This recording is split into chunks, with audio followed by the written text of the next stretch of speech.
Hello, everyone. Welcome. Very excited about this little session that we're going to have right now. My name is Yannick Benjamin. I am a sommelier here in New York City. I also have a restaurant called Contento Restaurant located in East Harlem. We're very wine-centric. I also have a nonprofit called Wine on Wheels, which is to help other people with disabilities. We train them to get back into the hospitality industry, and we provide them with resources that they may need to help them reach their objectives. Today's webinar, I'm proud to say, is 8 practical ways to improve your winery website for consumers. I think it's a really exciting webinar that we're going to learn a lot from. I know I'm going to learn a lot from because I was doing the actual website, or at least I was trying to create for Contento. So there's a lot to learn. We're going to be hosted by Mike Medeo. He's a wine journalist and Vin Italy International Academy Italian Wine Ambassador. He currently serves as editor for the Italian Wine Unplugged vlog series, Mamma Mia, Che Bono. And his writing has appeared in publications such as Wine Enthusiast, Vine Pair, and Palette Press. In addition, Mike has spent nearly 20 years working with one of the world's leading interactive omni-channel retailers, developing industry-recognized expertise in digital commerce and online customer experience. So, Mike, he's going to review best practices for digital customer experience, site design, navigation, and more as they relate to winery websites. During the session, he's going to talk about 8 concrete suggestions for improving your informational website for consumers with plenty of real-life examples. Could not be more excited. Mike, welcome, and thank you very much. Grazie, Yannick. Buonasera a tutti. Welcome, everyone. We have a lot to cover, so I think we're going to try to jump right in. Again, this is 8 practical ways to improve your winery website for customers. We're going to get practical and tactical in this session. I know some of the other sessions were a little more strategic. We're going to try to really roll up our sleeves and dig in a little bit more here. As Yannick said, I am an Italian wine ambassador and a wine writer, but my focus today is really on the UX research, the design research side. I've been designing and evaluating websites for more than 20 years, mostly in the e-commerce space.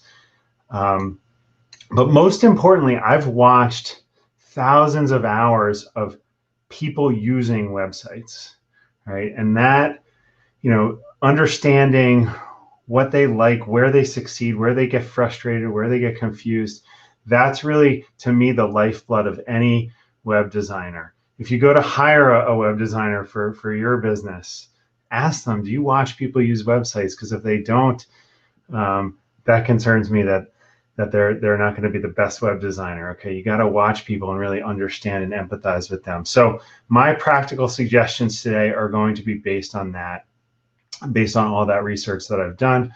Of course, these are best practices. I don't have access to your business's data, and every business is different. But hopefully, these best practices can get you going on the right direction. There will be some critique today. Okay, I'm going to pull up a lot of real websites. If yours is up there, please don't take offense. See it as free advice from an industry veteran. And also, I don't really go to websites for wineries that I don't like. So I probably like your wine if you're mentioned up here today.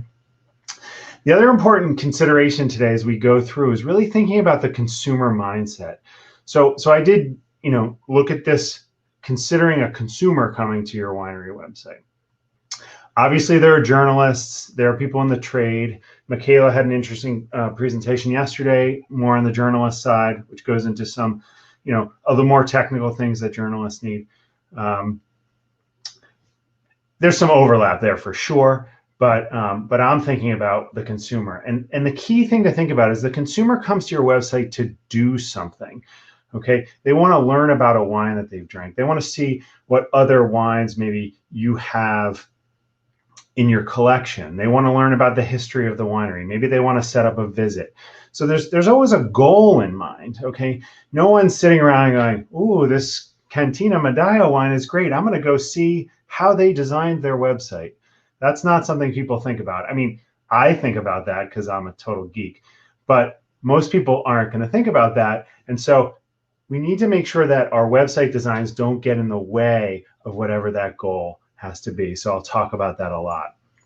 One last thing to note before I jump in, there are, of course, some cultural differences when you talk about Italy versus the US, UK, Russia, China, okay? But in my experience doing research, mostly in the US and the EU, is that usability is usability. A website that's easy to use in Italy is easy to use in the United States and vice versa. So I feel confident about that for sure. So let's jump right in here. Excuse me. Item number one, design mobile first. It's 2021, okay? You're at Wine2Wine. I probably don't need to tell you that you need a mobile website, that your website needs to work on mobile. There are still some small wineries out there that don't, but for the most part, this is not that big of an issue. But that's not the same thing as design mobile first, okay? Mobile should be considered your primary website, the first website you look at. Okay, when you go to redesign, when you go to add something, when you go to test something, you should be looking at the mobile site first. And there's really two main reasons for that. One is that it's probably the one in which most people come in to your site, okay? And if you look at your metrics, it's probably number one already. If it's not, it's close, and it's going to be soon, okay? And number two is that when you design something for a very small screen and it works and it looks nice, it's very easy to expand that to a bigger screen. But it's not always easy to do the opposite, to go from a big screen down to a small screen. Let's go through a few examples. So if you look at the one on the left here, it's a site that is designed for mobile. It fits on the mobile screen. But the thing that struck me about this was how enormous the bottles were, okay? My thumb hurts just looking at this video, having to scroll so much just to go through the wines that are available on the site. And I find it unlikely that someone would have looked at design mobile first and said, yes, the images should really be this big on this particular site. Whereas if we look over on the right side, it's a much easier to just kind of browse through this page and see which wines are available. Much more designed for the smaller screen. That said, continuing on this same, sorry, lost my place here. Continuing with this same site, I noticed that on the desktop site there was additional information shown. Okay, in this case, the vintage information that helps the customer decide which of these wines they should click on to find out the information that they're looking for. And my guess, again, I didn't design this site, but my guess is that maybe when they went to transition this down to mobile, they realized that there wasn't enough space to show all these vintages. And so they hid it.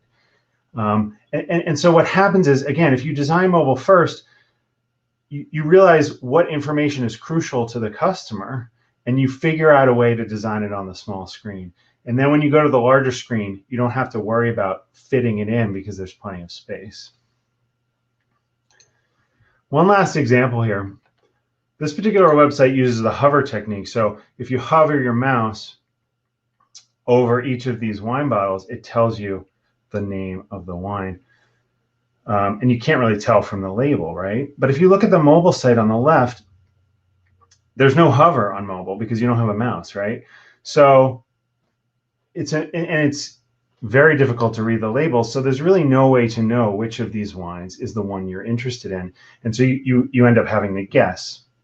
And again, to repeat myself, if you designed for mobile first, the designer would have looked at this and said, we need to put the name of this wine on the screen. And then once that's done, moving it up to desktop is quite easy. You can add the hover technique when you go up to desktop. In this particular case, I'm not sure it adds any value, but if for some reason it does, you can always add that in when you go up to the larger screen.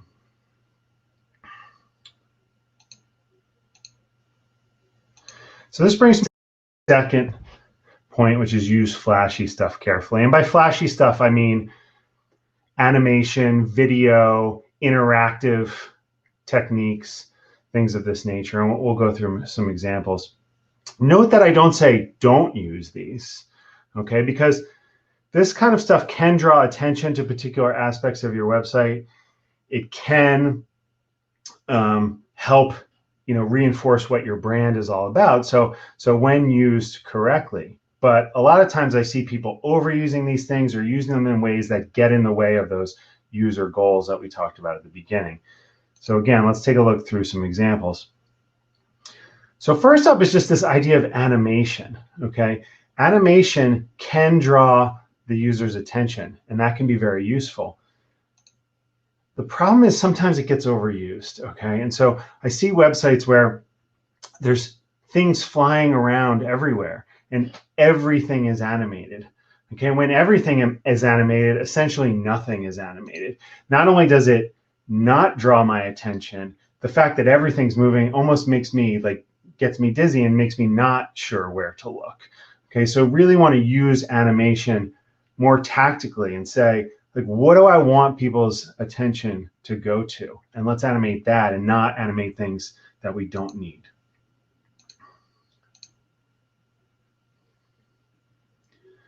Couple more examples here. So on the site on the left here, what's happening is I'm in the menu and I click on wines. And there's this short little animation that I sit through. But then you'll see at the bottom of the screen, there's another animation telling me that I actually need to swipe with my finger. I eventually figure that out and it takes me to the wines. But at this point, I thought to myself, I already told you at the very, very beginning when I clicked on wines that I wanted to see the wines. Why I had to sit through all that animation and figure out what to do next, it's crazy. There's no need for me to have had to sit through that and had to figure that out, okay? In English, we have a phrase called death, or an idiom, death by 1,000 paper cuts, meaning that you might be thinking like, oh, it's 2 seconds of animation, who cares? And that may be true if it happened once, but on a site like this, it probably is going to happen again and again and again as I'm clicking through the site. And every time I have to wait, every time I have to figure something out, it's frustrating, it's annoying, it makes me want to go somewhere else. Okay, again, continue to go back to what is the goal? Is what I'm putting on my website helping that customer get to their goal? Over on the right-hand side here, different example, okay? This is the estates page. So it's the different estates that a particular larger wine company owns. And especially on mobile, it's got this interactive map, okay? And you can almost sense my frustration as I'm scrolling in and out and trying to figure out how this particular page works, okay? I was thinking when I was going through it, instead of actually reading about the individual estates that this company has, I was trying to figure out how the website worked, okay? And again, the customers that's not why they're here. They don't want to see how the website works. Yes, a map offers value for sure, but on this particular page, I kept thinking to myself, if they just listed out the different estates with a map, that would have probably helped me get to where I needed to go a lot faster and easier, and also allowed me to see kind of all the estates at once and pick which one I wanted to do. So again, thinking about does this interactivity, this animation that we're adding, does it add value to the customer's experience?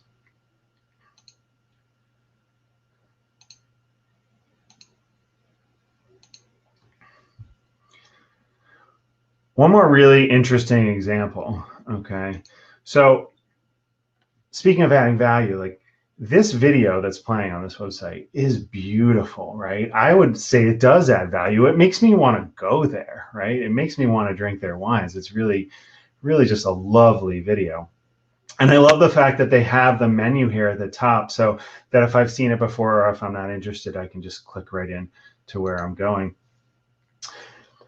But where they maybe took it a step too far is this text. Try to read this text while the video is playing in the background. I don't know about you, but for me, I found it disorienting. I couldn't really focus I wasn't sure where my eye should go. And, you know, it was very difficult to read that text, and it kind of confused me as to where I was supposed to be focused when I was looking at this site. And so, again, coming back to really using this stuff carefully and thinking about, like, we want to draw a user's attention to this. In this case, we probably want to draw the user's attention to this beautiful video. So let's take that text and move it somewhere else, and that way they can look at the video or they can use the menu and move on. This does bring me to my next point, which is, sorry, a little delay there, which is measuring site speed. Okay, we tend to not think about this as much now that broadband is more prevalent in the world, but site speed still makes a difference. And there's a tool out there that you can use that's free. It's called Google Page Speed Analytics. You can type it into Google, and then you can punch in your website, and it will tell you, it'll give you a score. I'm sorry, Page Speed Insights. I think I said Analytics. It will tell you a score of how your site did, and you can see that this particular site did not do that well, especially on mobile. And my guess, you know, I didn't design the site, I don't have access to the code, but my guess is that the video itself may be a very heavy file and may take a while to download. That I'm sure there are techniques that they can do to make that better, or to, you know, to watch out for slow connections. But this is something that's really important to know for a couple of reasons. One, if someone comes to your website, especially if they're on a slow connection, I spent time in rural Italy, I know the connections can be very slow. They're going to leave and go somewhere else, which is bad. Okay, it's also bad because if they came from Google and Google sees that, Google could potentially lower your search engine ranking because you have bounces. And then Google can also look at your site speed results and potentially affect your search engine rankings that way. Okay, so of course we don't have time to go into the details of how to fix this now, but knowing is certainly a good step one. Moving on to number 4, making it easy to browse wines. So going back to what I was talking about earlier, someone has a goal, and a lot of times that goal is to find out information about a specific wine or a group of wines, or look at your breadth of wines. And I see so often wineries struggling to make it easy for people to just browse through the wines. Again, we'll go through a bunch of examples. So in this particular site, you'll see in the video, in order to browse through the wines, I've been forced to click on these arrows and page through one at a time. Okay, so you're asking the user to take extra effort just to view the wines that are available, which can be frustrating for a user. The other thing that's interesting to note here is that the wines have fantasy names, which is fine, but there's no additional information on each screen. So in actuality, if I'm not familiar with these wines already, I would have to click Find Out More on each one to really see the assortment that this winery offers. This is another one. They do a much better job here of that last point that I made, where, you know, they're explaining what the wine is, but you can see there's a scrolling left to right, and then there's a scrolling up and down on this page, and it's not entirely clear when you come to the page exactly how it works. And so I'm spending my time, I noticed that these little arrows here, which, you know, can potentially be helpful, but they're pretty subtle. But I'm spending my time trying to figure out how to see all the wines on the page instead of spending my time looking at the wines themselves. Okay, and so that's something that you don't want. You don't want people to be trying to figure out how your website works. The amazing thing is that in the e-commerce space, you know, Amazon and other big e-commerce companies have already kind of established a product listing pattern, right? This is a good example of a winery doing it well. It's just a grid. It shows each wine. It tells you what the wine is. It's very easy for me to just scroll through and find the wine I'm looking for, or see all the wines that are available. I don't need to spend time figuring it out. It might not be sexy or exciting compared to, like, maybe some of the other ones, but again, they're not here for that. They're here to find out a piece of information. So making it easy and simple, and using, you know, the patterns that exist from companies that spend, millions of dollars in research trying to figure out how to make these pages better is the way to go.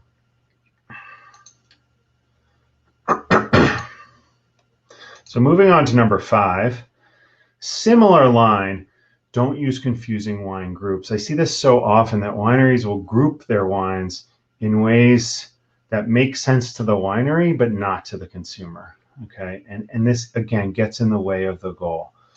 So here's an example of a menu that I pulled up, and I clicked on wines, and it asked me to choose one of these subsets of wines before I could move forward. And obviously I know what Barolo means, but I could not tell you the difference between collection, selections, tradition, specialty. I don't know what those mean, okay? I'm sure the people at the winery do. I'm sure maybe their importer does, but there's no way a consumer would know that. And if I was interested in Barbera from this company, where would I go? I really don't know, okay?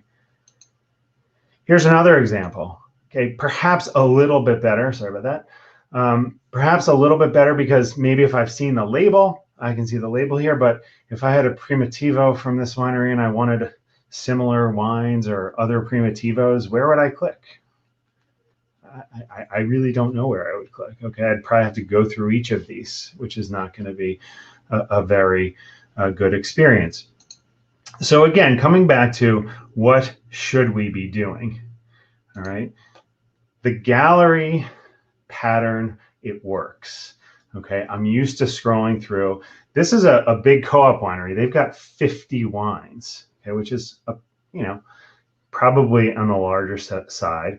Okay, but scrolling through that list does not feel like too much. I'm used to doing that on Amazon or wherever, and it helps me see like this is all the wines that they offer. And then you can see over on the left, if I want to narrow down by a line, maybe I'm in the trade, or if I want to narrow down by a grape because I'm only interested in a specific one, I can do that.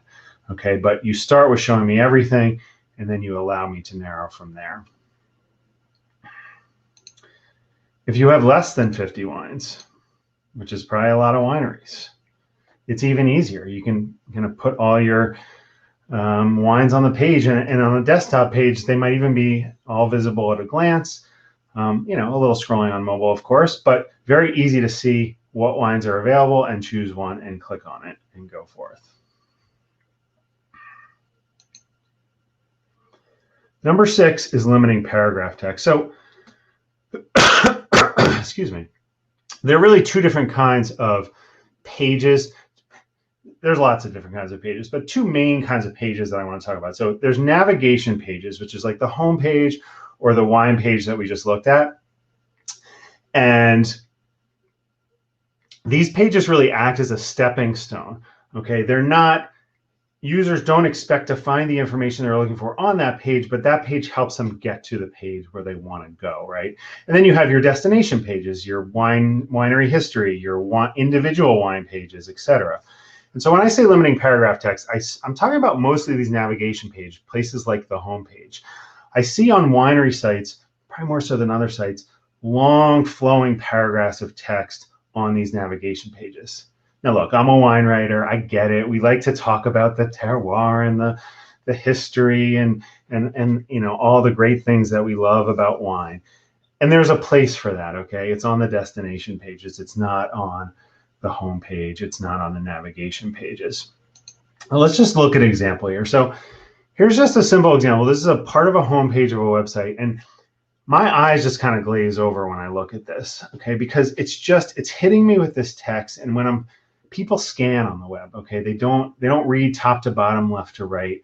They especially on a page like this, they're just looking for, how do I get to where I want to go, okay? And even just having all this text makes people just not even want to deal with it, okay? It's nice that, they've bolded some words here, so if I'm scanning, maybe that jumps out, but just the fact that there's so much text makes it almost seem impenetrable. Whereas similar winery, similar website, okay? But it shows you how just having these blocks with headers, I can scan through this in like 3 seconds and tell you all the different places I can go. That's a great homepage, okay? It might not be the most exciting design you've ever seen, but if I'm interested in the wines, or if I was interested in this producer, I know exactly where to go right off the bat, and that's good design, right? Here's another example, 2 blocks on the homepage of the same site, okay? The one on the left has 6 lines of text, this long paragraph, and it almost just makes me not even want to look at it, okay? Whereas the one on the right probably doesn't even need the subheader. The headline kind of conveys it all, but it's much easier to take in as someone who's just scanning through the page. I will say though, scanning through the page, you look at these yellow buttons here, discover more detail. Those buttons actually pop out really nice, which is great. But they don't give any information. So if I was scanning through the page and this button jumped out, notice there's a little typo here too. If it said view the wines, that's all I would really need, right? Whereas discover more, now I have to figure discover more what? Or detail about what, okay? One last thing, this is just sort of a pet peeve of mine, so I had to put it in here today. Left align versus center align text, okay? Centered designs is kind of a trend right now, maybe because of the smaller screens with mobile. Some designers like to center things, which is totally fine, okay? But when you're talking about paragraph text, anytime you have more than, say, 3 lines of text, it really needs to be left aligned. This graphic shows nicely how it gives the eye a place to anchor, okay? It reduces eye strain. It actually increases retention. It makes it easier to read and scan these things when you have text left aligned. So that's something that is really important to do when you have any sort of paragraph text. So keeping along the same lines of like making it easier for people, I'll talk about prioritizing accessibility and contrast. So actually, I think in the EU, the laws around accessibility for blind or visually impaired users are actually stricter than they are in the United States. And obviously those should be followed. But even if there weren't laws, we would want to make it easy for people with low sight, or even just people who are getting older and need glasses, to just be able to see and use your site without strain, right? I see so many examples where I have to squint and I can really just struggle to view the text. Okay, these are all examples of winery websites where I just, it was hard for me to see what the text was because of the contrast. Another example is here. It's blown up on the screen a little bit, but I can't really see that text. It's gray and it's so tiny. I had to hold my phone right up to my face to see this, and it was very frustrating, okay? Don't make it so hard for your users to view, to view your site. So aside from just using common sense and maybe asking, if you're young, asking someone older to take a look at the site, there is a tool you can use. It's called the Web Accessibility Evaluation Tool. If you just Google that, you type in your website, and it'll tell you you've got 36 contrast errors, okay? And then it'll actually point out on the site where it is. And then it'll tell you a bunch of other things. A lot of this is more on the coding side. It may have to do with using readers, making sure that the site is properly formatted for readers, which is obviously something you should do as well. It kind of goes back to the laws we talked about. So that's, of course, something you have to work with your developer on. But again, knowing that these issues exist allows you to go in and prioritize them and make sure that they get fixed. One last one. We're almost out of time here. Probably out of time already.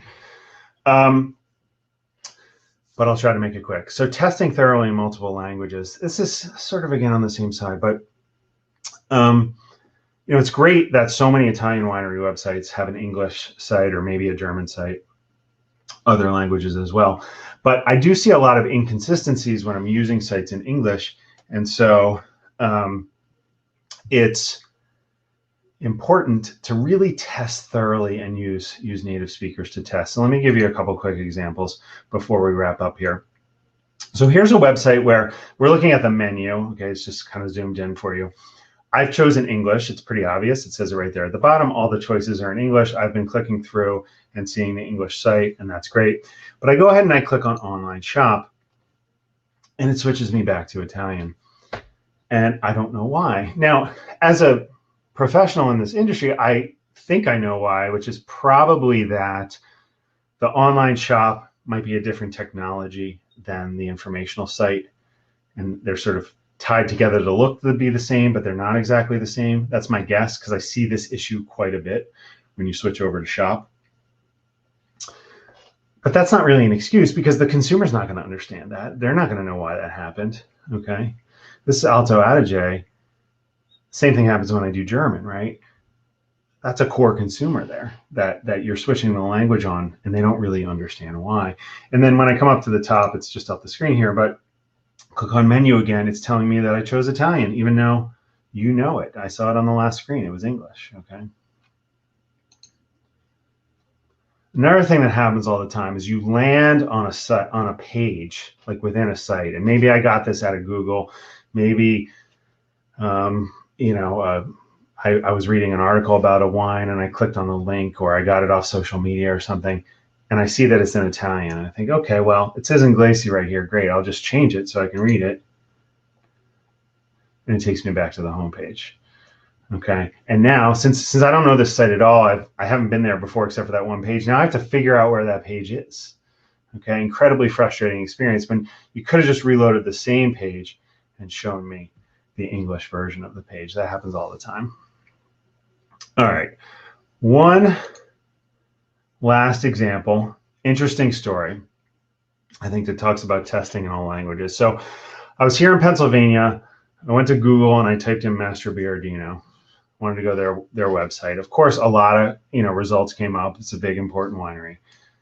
But their winery website did not come up at all on the first page of Google. So I went to the second page, didn't come up. Third page, I gave up. I couldn't believe that their winery website. I said, they have to have a winery website, right? It's a big company.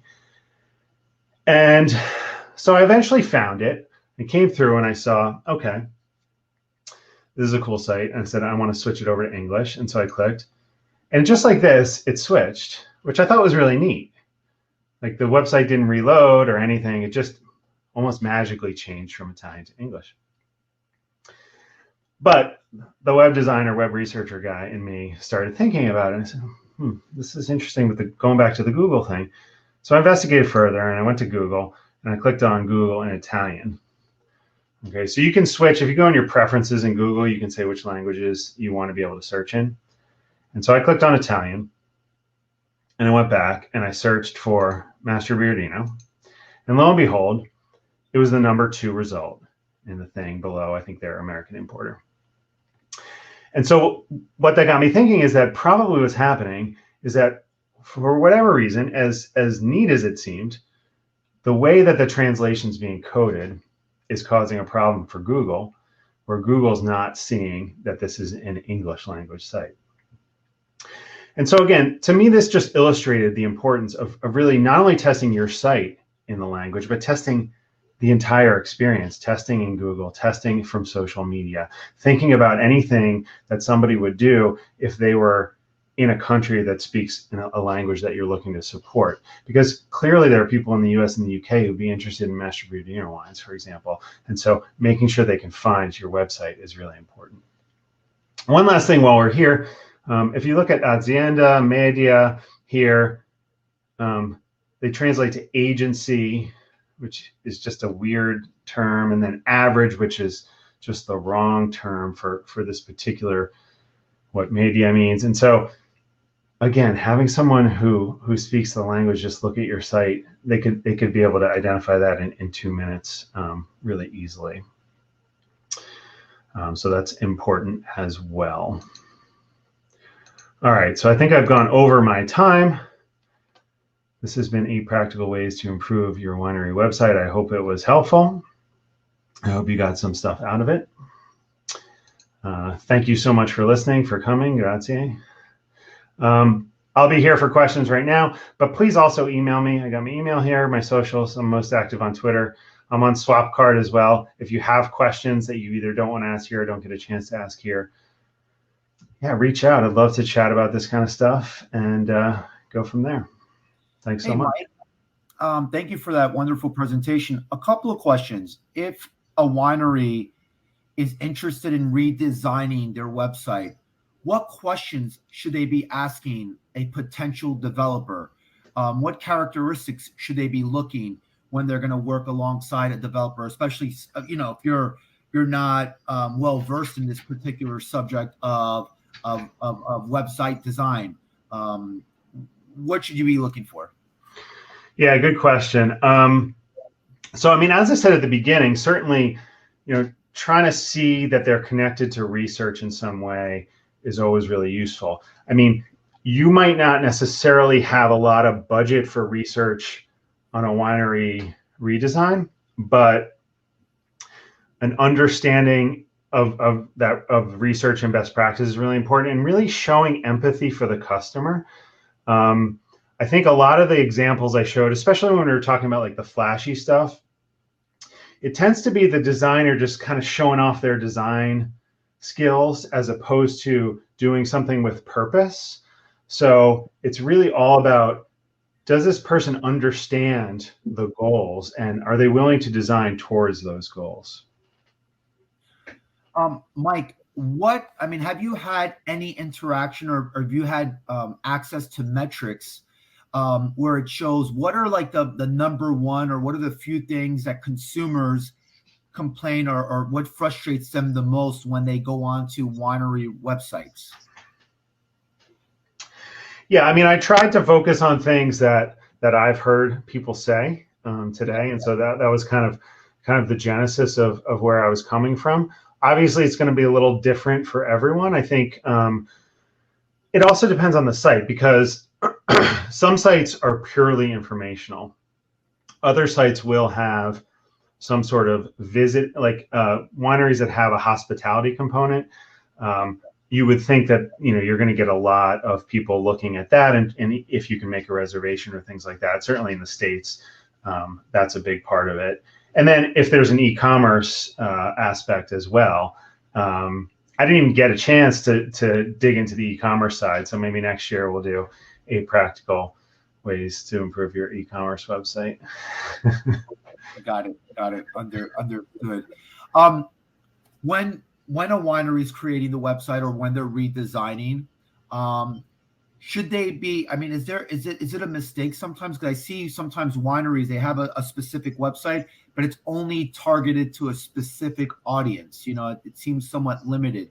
And how can a winery kind of broaden their horizons to make sure it's inclusive to all, demographics, populations? If you're an Italian winery, you can do a lot of Italian wineries, the way they've set it up, it's very targeted to very Italian focused, or it might even be somewhat Americanized, How do you kind of keep it broad where it's inviting to all different cultures and different populations?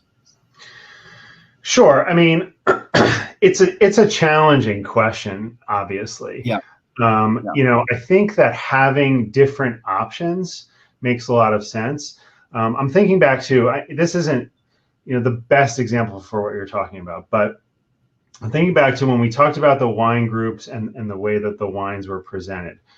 Showing all the wines, but then allowing people to narrow by particular things can be useful. And I noticed, I think it's Donna Fugata, they were talking yesterday about their website, and I went there, and they have this, like, I don't even know how to describe it, but it's kind of like a feeling, like they organize wines by feeling, which is, a little bit goofy, but, actually kind of interesting as well. But what I like about it is that they don't force you to use that, right? They offer it if you want to choose that, or you can just go a more traditional sense. So I think that when you're thinking about different cultures and different interests of people, offering different ways to maybe narrow down, experience through what your wines are, could potentially be a way that you could do that. Again, allow them to start from everything and then narrow down based on, their particular interest. Before we go, Mike, we have a couple of questions from the audience, if I can ask them to you. One of them is, are there any specific examples of websites that you particularly like? So this is a difficult question for me to answer because of what I do and how it works, and that I could probably go to any website and find something that I don't like about it. But at the same time, there are things that I do like. And I think I showed, a few examples through the presentation of wineries where I thought they were getting it right and doing it well. I think, even that Donna Fugata example that I just gave was interesting. I didn't spend a lot of time on their site when I saw that yesterday, but I thought it was intriguing the way that they were thinking about that. And so even going back to the Planeta example, there's some really interesting ways that you can convey the experience of what your brand is about. But I love that video, as I said, of Sicily, but again, you just have to make sure you're doing it in the right ways. I guess this is somewhat, it kind of piggybacks off this question, but I guess, are there any specific examples? This is from an audience member. Anything specific, negative or positive, that can impact the sales or brand perception of the actual company? Any specific negative or positive impacts that could affect the sales or brand perception or quality of the winery? That's the question. It's the ultimate question, right? Does the Super Bowl commercial help drive sales of Coke? I do, it's tricky. I'll give you just one example that I had, right? That I actually had to, this was in the presentation, my original one. It was originally called 10 Practical Ways, but I realized there was no way I would get through 10. But it was about having different vintages of wine. So I bought an older wine on a seller website. It was like a 2001. This was last year. And I went to the Winery website. It was in Chianti Classico, and they had a vintage sheet for that particular wine. Told me all about the wine, what the vintage was like, everything, right? And it was, it was a little bit higher end wine, but that gave me such a great experience with that brand. I wanted to buy more from that brand because I knew that information was there. Whereas I had a similar experience with another, actually also in Chianti Reserva. And I went to the site and it just had like generic information about the wine and nothing specific to vintage.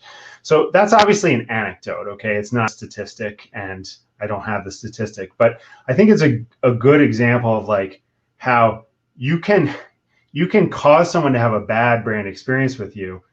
And even though I can't necessarily quantify that, I can say that's probably not a good idea, right?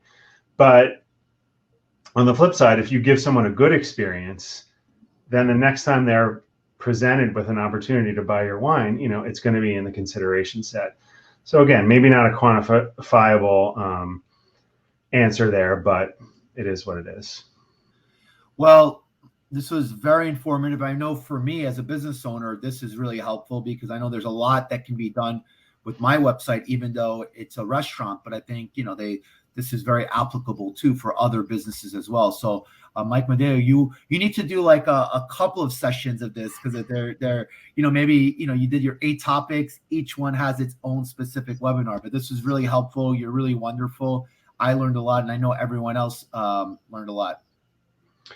Looks like there's one last question that I'll just jump to here. It says, do you suggest putting e-commerce on a second level domain?